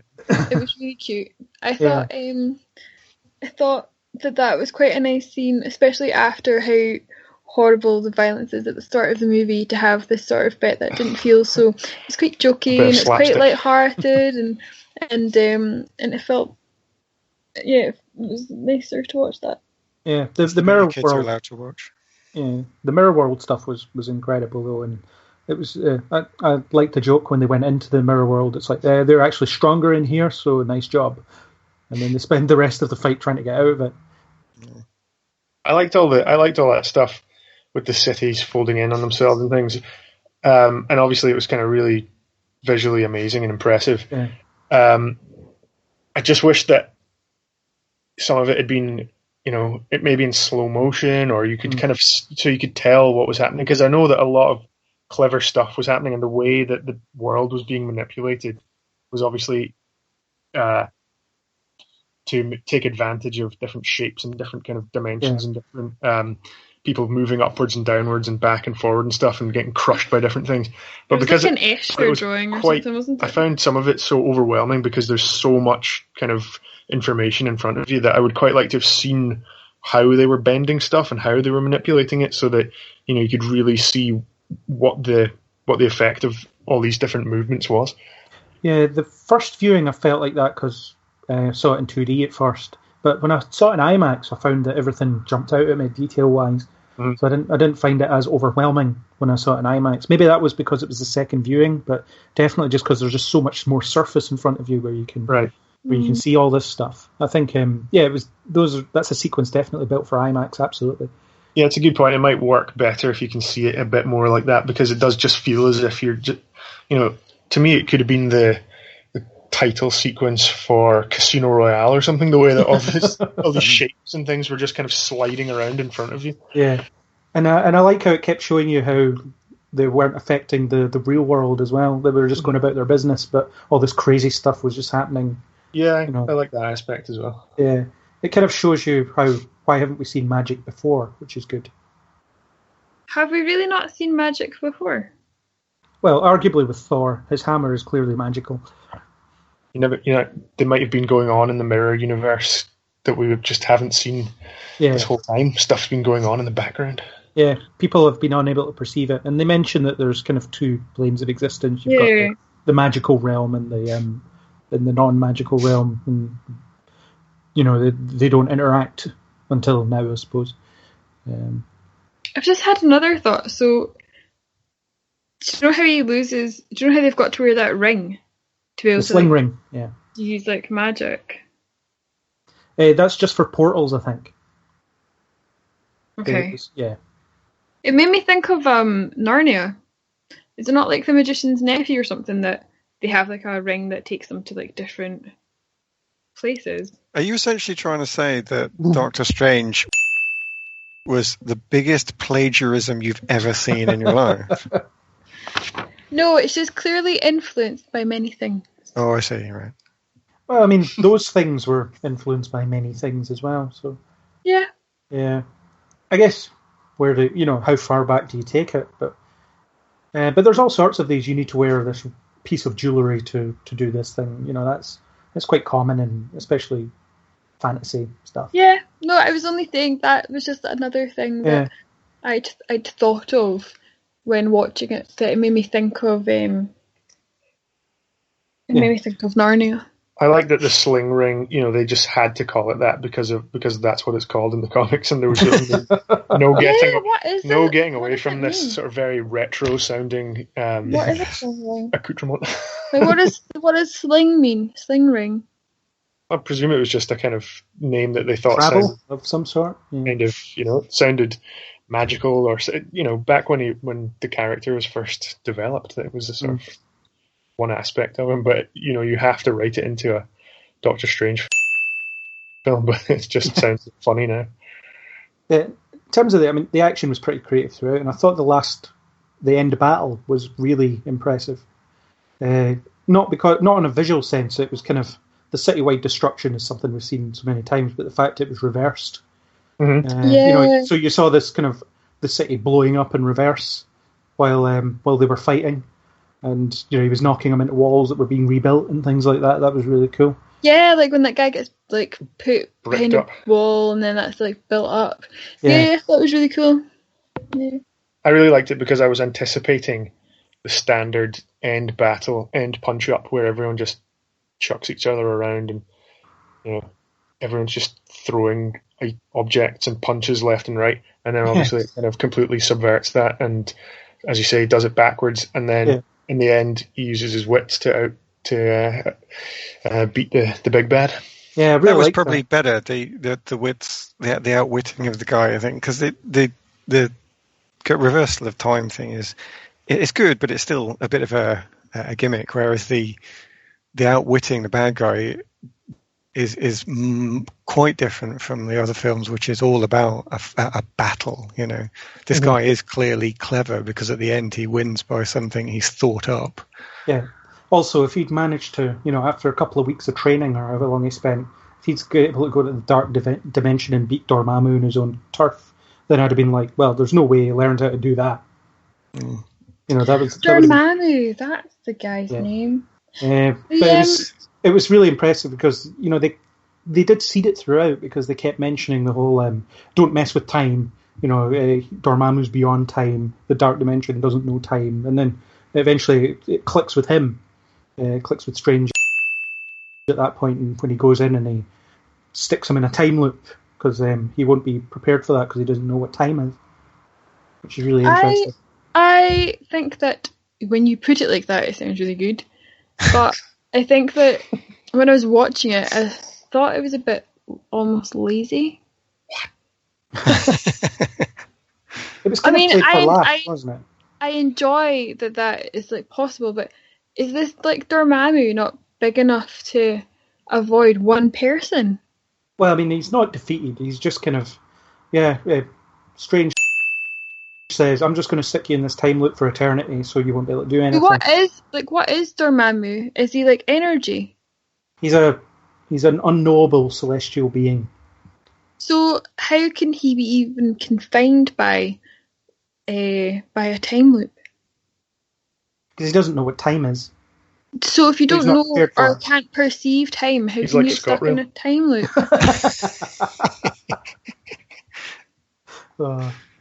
First bus. Take that, Scott Rail.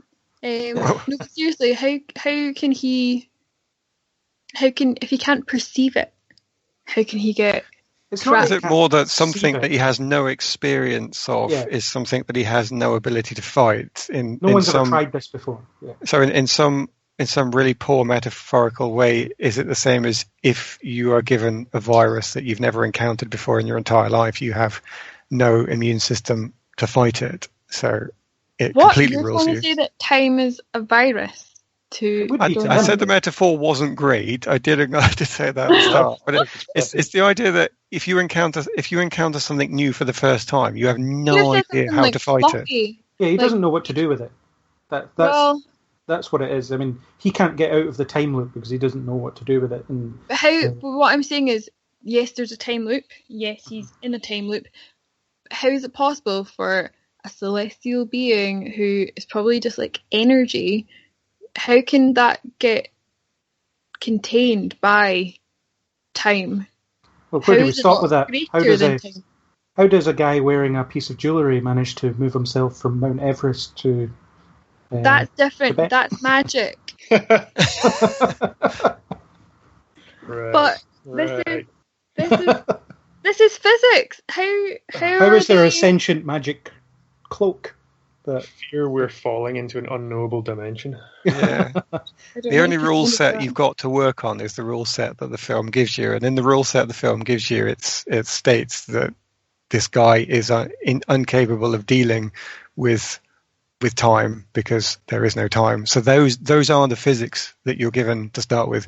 If you're going to try and introduce EMC squared and so on, then you have to say because- that's not in but there. I'm just saying, like, how is he, and how does he have eyes? Well, that will probably be just how Strange perceives him. That's More than good. I anything like that. else. As a purple dark blob. Yeah, who looks like him, because Cumberbatch got his face scanned to play Dormammu, apparently. Wait, it had a what? Smaug. I think I've remembered what this blob looks like differently, because I don't remember it looking anything like him. I just remember it having like really big, like strange animated eyes and a mouth and being a blob. Didn't have much of a nose. It was like made up and stuff.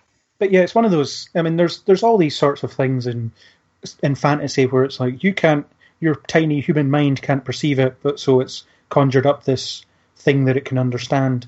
I think it's a bit like that. Well, it is actually one of the problems of introducing a magic system into a world, actually. I think Natalie's expressing the point that if you introduce magic, anything is allowed. And all of a sudden, how do you get a satisfying end point when, if anything is allowed, surely anything can happen? Yeah. But that's why I try to explain it by saying, although anything is allowed in theory, I think that the film does actually set up the rules that it has to abide by, as you say, throughout. And then at the end, it uses those rules. And as long as those rules are consistent, I think you have defeated that problem of magic can be anything. Yeah. And But how can energy be contained? Because that's In the a rule time set they've loop. set up throughout the film. Those are the rules that they've established previously in the film. Therefore, that is true in this universe. For some reason, that's the bit that I have a problem with. See, I really liked it because you sort of expect the big property-destroying finales at this point, and you do get that, but it is reversed and no one really knows that it happens. But the fact that it essentially ends with a guy talking to a celestial being and cutting a deal is different. It appeals to the Star Trek fan in you. Yeah, it does. It's also, I just wasn't expecting it at all, and the fact that the resolution was actually quite simple. It was just, I'll break this time loop if you bugger off and take your useless one-dimensional disciples with you. Yeah, I liked it. I liked it. I liked it for the reasons you've stated there, because it's different and it doesn't have just mass destruction and all this kind of stuff. I liked that he was able to outwit him. But I think it's just another one of these sort of problems where you've got a vastly sort of overpowered, unknowable enemy, and the guy who was just a great surgeon at the very beginning of the film somehow is able to deal with him by the end of it, but that's what makes him Doctor Strange. Wearing the eye of Umanu. Umamu. Iranu. Yeah. Agamotto, I think. Yeah. Yeah. Umaga? Yeah, and I thought it was clever. It also reminded me of how Mr. Fantastic dealt with Galactus in the comics. Basically gets a hold of a weapon that could kill him and says, I'm going to use this on you if you don't leave and agree not to eat Earth ever. And he does. Because Why doesn't he just kill him instead of just sending... That's like a murderer coming to your house and then you going, well, I could kill you if you're going to kill me. But then saying, but instead of me eliminating the problem, I'm just going to let you go out and murder somebody else. And if the murderer was giant and space traversing. Yeah, like what the hell? Yeah, I think the Strange one was better because he didn't have the ability to kill him. He had to do something else. That's probably better than the one in the comics for that reason. True. Yeah, well, it just reminded me of the whole Galactus thing, as in it's a similar resolution. Yeah. There's also which, potential that sequence lasted forever. Yeah. Yeah, Groundhog Day. 1,000 years or whatever it is. It took a long time in the film. Not that long, but, Yeah. it might have actually gone on for millennia. Yes.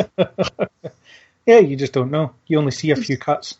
Does that mean now that they've gone back to, oh my gosh, I know what the second one's going to be? Kung Fu Panda 2? No. What if the second movie now is that Doctor Strange spent, although it might be like in Matthew McConaughey's space movie. What's that? Interstellar. Yeah, it might be like that, in that when you're away on a different planet, time moves differently, so you've only actually been away for like 20 seconds. But what if he has been up there talking to that guy, Blob? Yeah. The Blob. for like 1,000 years, and what if then he comes back to Earth, and then the only civilization left is the one that he froze, and everything else is destroyed? That would pretty much end the entire universe of films. Yeah, if Marvel Maybe do that's that what as a they're gonna cop-out do. because they can't think of a good final end for the third phase, then I'm out. I'm out now. I hope that you know that you heard it here first. Yep. Let's hope they don't do that. Why? That would be amazing. So I guess that brings us naturally on to the implications on the wider Marvel universe. I mean, what are they? There's magic now, or we know about magic. Tony Stark might not know about magic, but we do. So where does that leave us? Magic. I think they're going to have some film is going to have to continue that thing I was talking about of establishing the rules. What can magic do, and what are its limitations? And when people start throwing technology at it, are they going to suddenly drop into, I defend that with an energy shield, and it becomes that just pointing two lights at each other again? Or are they going to do something really clever and say that magic and technology interact in this other way that you've not thought of yet? That's what I want, the second one. But well, it'll be, I think Strange will next turn up in Infinity War, which means he will get to talk to Tony Stark, etc., who will probably be a bit baffled by the whole thing and be trying to science it out. It's sort of in a similar way Strange did, but you'll have Strange... We're going to get that scene where there's hijinks. There'll be hijinks. Magic related. What do you guys think that Hulk is then? He's essentially a mutated human being. Yeah, but do you not think mutants are then magic? No, because it's science that created the Hulk. Yeah, but science can also be magic. To people that don't understand it, yeah. Oh my god. Wait, what universe are X-Men in? Technically the Marvel universe, but they're in their own film universe. Right. So they're technically in the Marvel universe, right? Yep. So they're magic. Even though they're mutants, they have magic. They have things that science cannot explain.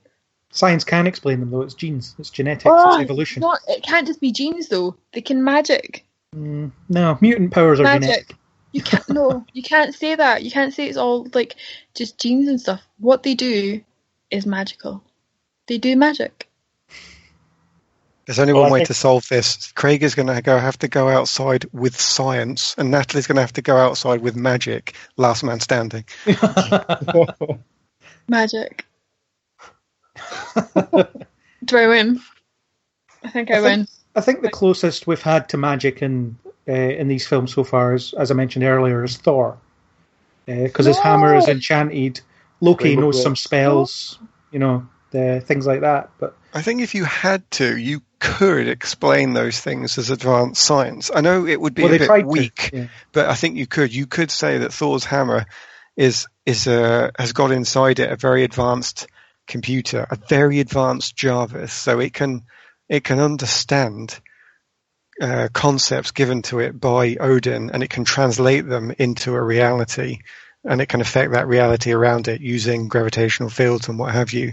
I think it's not supposed to, and I think you could provide a counter to that. But if you absolutely had to, stuff in Thor could be attributed to science. Can we stop? Can we stop killing magic with science? Please? No, it's something like if wielder is equal to worthy, then Thor. Yeah, that's it. There you go. Whatever I could have keyed that on a ZX81 years ago. Whatever the baseline for worthiness is. Yeah. Greater than or equal to worthy. Stop killing magic. Magic exists, and it exists in the X-Men, which are, whether people want to admit it or not, or have it because of licensing laws, etc., etc. Thank you, Fox. Then I think you have to acknowledge that X-Men are magic, and X-Men exist in Marvel, and therefore magic already exists. Hulk, he's mutated, he's magic. Thor is magic. The thing is, they could actually go down this route as far as they want. Now they've opened the door to magic. At any point they want, they could turn around and go, that was actually magic because this imp got into the system. He thought it was gamma rays, but it's really the imp. So they could do any of those things if they wanted to. And that's what I really hope they don't go back and retroactively change everything. I think what are these? X-Men has specifically went down the genetics route, though. They talk about that in almost all the films. It doesn't matter if it's genetics. What they do is magic. The Loki pokey stick was kind of magic. Yeah. Like all the stones. What are these stones again? Ancient Infinity stones. Magic stones. Infinity Stones. The Infinity Stones, they're magic. Yeah. Yeah, so magic. I'd say they are. Well, they're supposed to be, yeah. Yeah, so magic has existed in all of them since they all are trying to have Infinity Stones, or they're in them somewhere. Yeah. I guess, certainly the idea is that magic isn't well known. And this film does a good job of keeping it separate by having time reverse and battles take place in other realms and things like that. Yes, I'd agree with that. Keeping it simple, you said? Well, keeping it separate. Oh, separate. Oh, sorry. I think to keep it simple. I have faith that the makers of these films are going to find a solution for intertwining already existing hero powers with Doctor Strange's magic world of time-bendy, city-bendy magic. And I think that the most fun you have in the team-up movies is how they interact, how all the heroes interact with each other, and how you see them either fight with each other or combine their powers to do all these even greater things. So I think that's what I'm looking forward to, is seeing how they manage to, what Ant-Man being manipulated by the mirror dimension is going to do. Yes. No, that's a fair point, actually, a fair point. Yeah. I think the team-ups will be interesting. The Stark Strange team-up will be good to see, because it will have these completely different sides of what they do. I don't know that you'll necessarily get that thing from the comics that you seem to be aiming at, actually, because the Iron Man that we've seen, although he uses science, I think he would actually turn around in a cheeky fashion to Strange to go, that's amazing, show me how to do that. How can you do that? Can you use that to pick up girls? I think it would be, I don't think he would be shocked, oh, magic is this thing that I don't understand. I don't think Downey Jr. has played that form of Iron Man. I think he'd be completely impressed. Well, I think he will try to understand it, and that'll be interesting. But he'll try and apply his version of his understanding of science to it when it won't work. But he could just learn magic. There's no reason why that character couldn't do what Stephen Strange did and stay up overnight, learn magic, and then all of a sudden you've got a magic-wielding Iron Man. That's totally possible. Did they not suggest that you have to have some kind of affinity for it in the first place? Well, if he might be able to take the magic and break it down into things. Infinity Stones. Infinity Stones. Affinity Stones. Maybe Strange because the midichlorians and Tony Stark doesn't. Don't even. Because everybody loves some midichlorians. Don't even. Stop it. That's a post-credit scene for our next podcast. I don't even know what you're saying to Google it, so... That's good. Keep it that way. It's better if you're innocent, I think. So. Oh, now I want to know. Stay away from the dark side. What's midichlorian? Stay away. Wait, is it in a movie? Is it something that exists in real life? What is it? Is it a person? I'll give you the clue. It is in a movie. Oh, then I probably don't care then. Good. Okay, thanks. Thank you. Yeah, it'll be interesting to see who Strange can actually team up with, though. I would think Scarlet Witch would be definitely one who can possibly match him. Is she the one whose brother Evan Peters died? Yes. Wait, isn't that an X-Men? In a kind of mash-up way, yeah. Wait. Are we now having X-Men involved? Can't call them X-Men. No. Can't call them mutants. No. They're enhanced. I'm going to OK Google. What is a Metachlorian? According to Wikia, Oh! to Anakin Skywalker, midichlorians were intelligent microscopic life forms that lived symbiotically inside the cells of all living things. When present in sufficient numbers, they could allow their host to detect the pervasive energy field known as the Force. Right, so I'm going to have to read that again. Literally dying inside. Oh, well, fair enough. I don't know. Who else would you like to see Strange team up with? Anybody? Particularly, share a scene with. A giraffe. I want to see him discuss real estate with Hawkeye. I want to see him meet. A giraffe? I just realised what he said.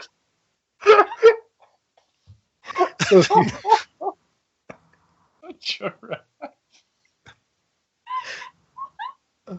That was a delayed reaction. Gus is lying on the floor right now. It's so funny.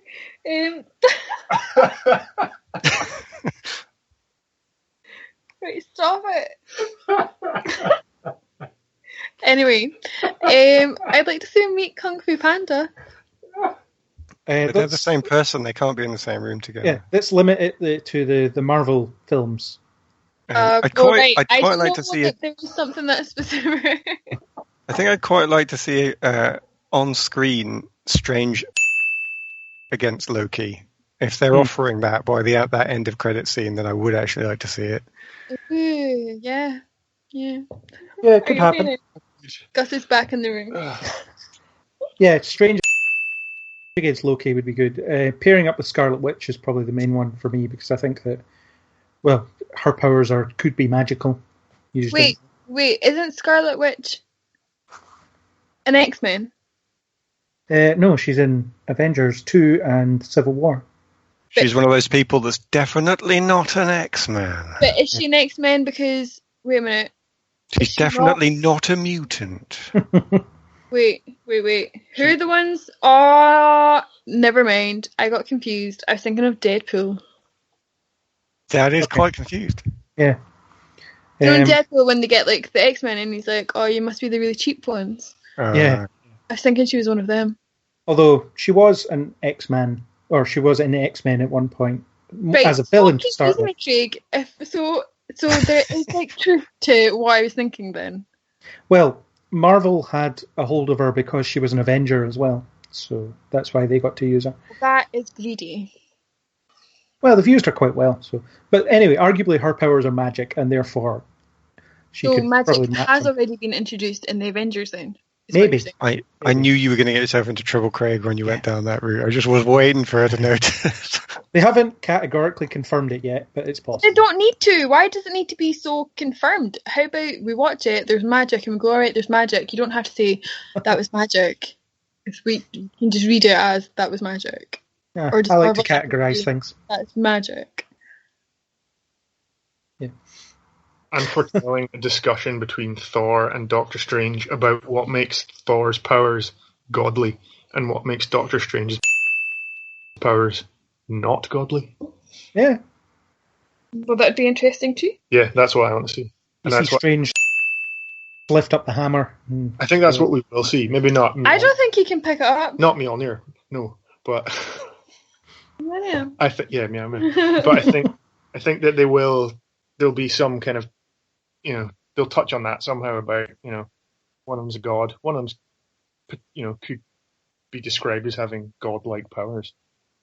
You're making it sound a bit like some kind of sitcom where they have to share an apartment. One's a god, and one has godlike powers. And an unwieldable hammer. Yeah. Yeah, you'd have these gags where, Thor wants to piss him off, so he puts his hammer on the toilet seat and things like that. What's funny is that when you said that, I was like, I knew where you were going with it. Could you imagine? That would be quite funny. I don't want to see it, but it'd be quite funny.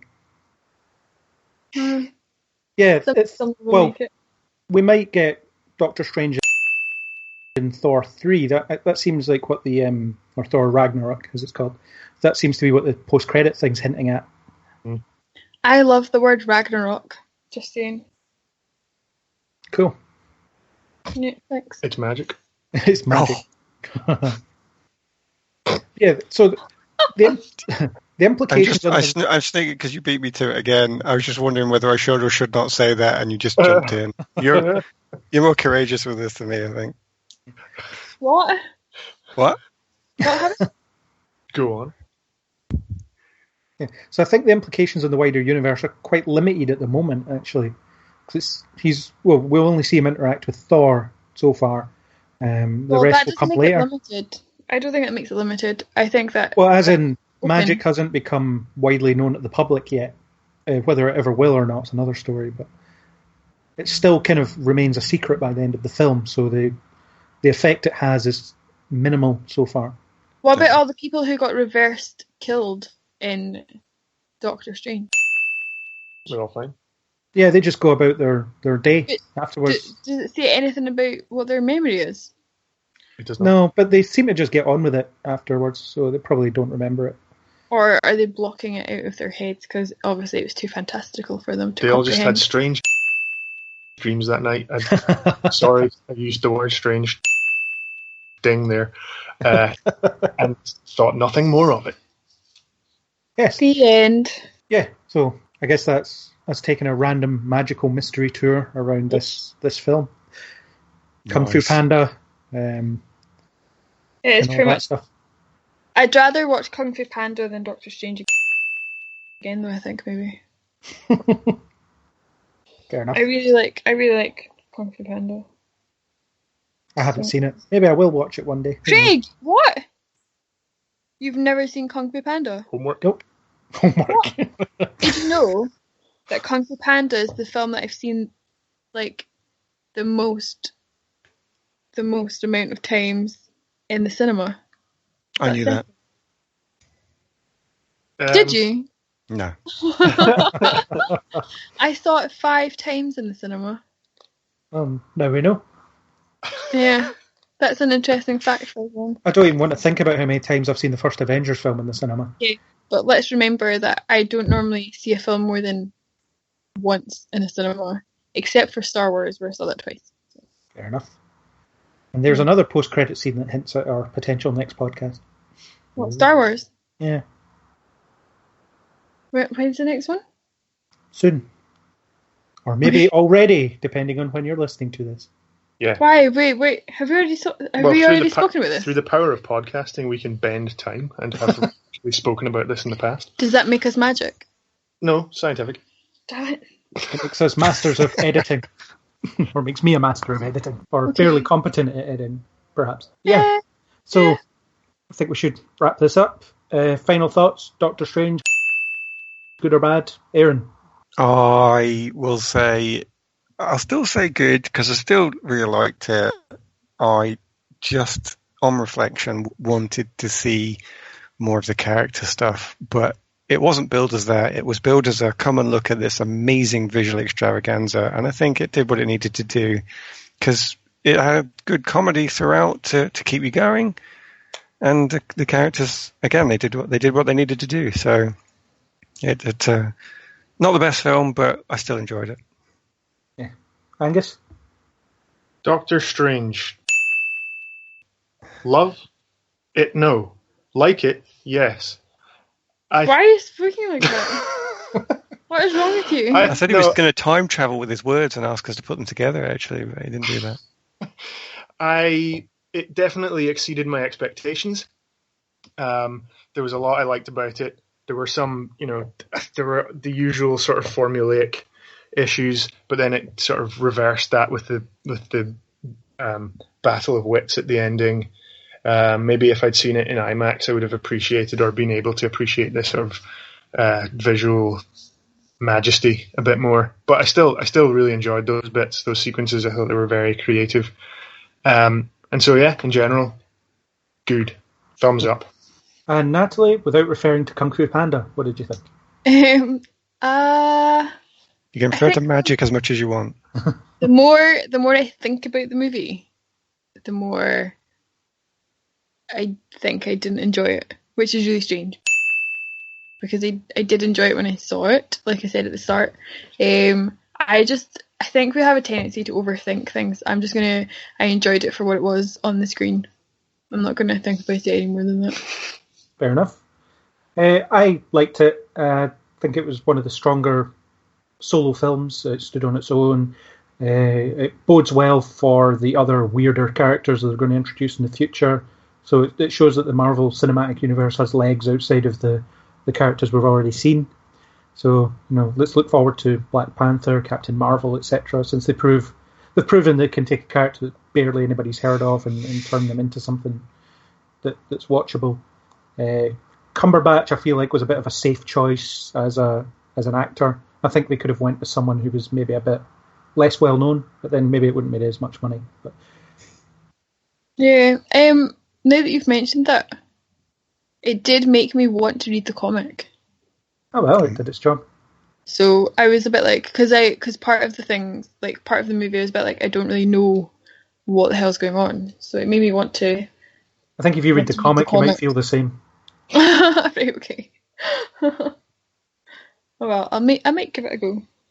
Yeah, there are good stories. Just do the standard Google top 10 best Doctor Strange stories, and then you'll get them. Top 10? What about top 1? I don't know. I don't know. That'll be in the list. Be in there somewhere. Yeah, it'll be number 1 probably. So, yeah, on that note, we should all retreat to our various sanctorums and end this. Oh, we didn't talk about that door. We didn't talk about that door that every time you opened it or turned that handle, it became a different place. That was cool. Yeah, portal. Yeah, I like that. On that note, adios. Well, thank you, all you wizards, for joining me. Thank you. It has been a magical evening of strange discussions. Oh, he said the word. So, I bid thee good night, everyone. Good night, Craig. Thank you. Howdy, bye. Bye. Cheerio. Goodbye. So, that was our discussion on Marvel's Doctor Strange. Thank you to all my guests, and special thanks to NSens1117 for providing the music. The final count how many times the word strange was said is a whopping 74, including the 2 in this course. Thank you all for listening, and if you want to hear more, you can find us on iTunes, YouTube, or any major podcasting app. So we hope you'll join us on the next Kneel Before Pod.